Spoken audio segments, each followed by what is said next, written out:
नमस्कार दोस्तों, नमो भारत न्यूज़ में आपका स्वागत है।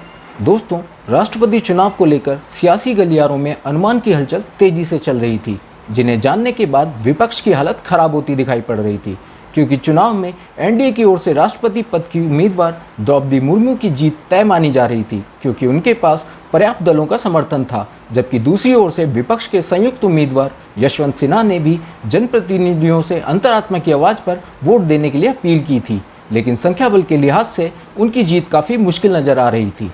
ऐसे में सभी को 21 जुलाई का इंतजार था, जब राष्ट्रपति चुनाव की वोटिंग का परिणाम आना था, जिसके बाद कल राष्ट्रपति चुनाव का फैसला आया और देश को अपनी 15वीं राष्ट्रपति मिली।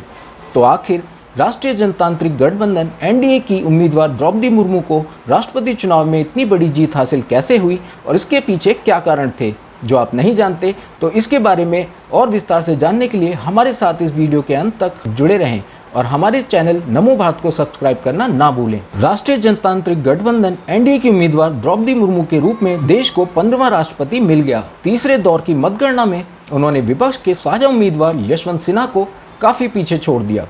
श्रीमती द्रौपदी मुर्मू नए राष्ट्रपति के रूप में 25 जुलाई 2022 को अपने पद और गोपनीयता की शपथ लेंगी।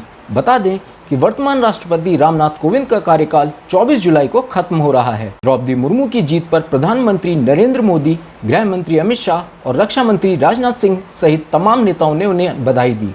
तो वहीं प्रधानमंत्री ने द्रौपदी मुर्मू के आवास पर जाकर उनसे विशेष रूप से मुलाकात की।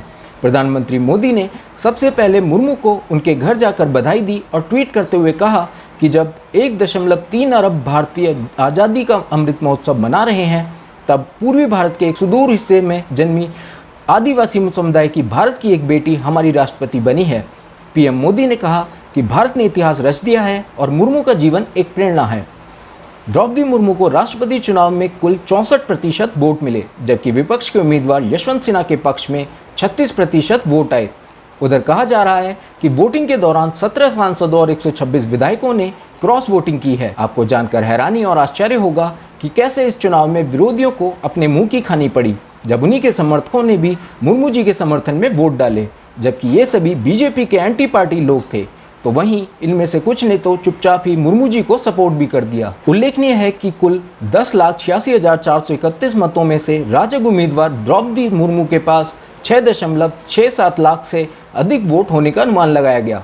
उन्हें सत्ताधारी गठबंधन के अलावा बीजद, वाईएसआर, कांग्रेस, अकाली दल ही नहीं, विपक्षी खेमे के कई दलों जैसे जेडीएस, झामुमो, शिवसेना और तेदेपा का समर्थन भी मिला है।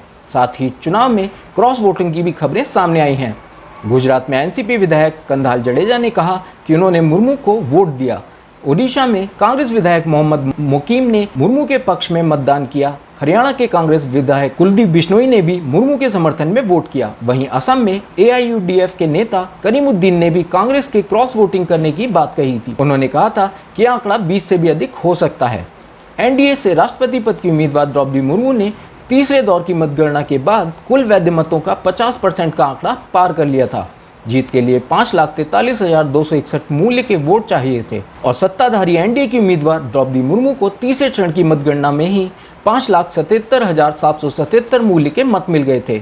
वहीं विपक्ष के संयुक्त उम्मीदवार यशवंत सिन्हा को सिर्फ 2,61,062 मूल्य के वोट प्राप्त हो सके। भारत के इतिहास में पहली बार ऐसा हुआ है जब कोई आदिवासी महिला भारत की राष्ट्रपति बनी है। रायरंगपुर और पूरे ओडिशा के लिए आज एक ऐतिहासिक दिन है। वीडियो को लाइक, सब्सक्राइब और शेयर करना ना भूलें।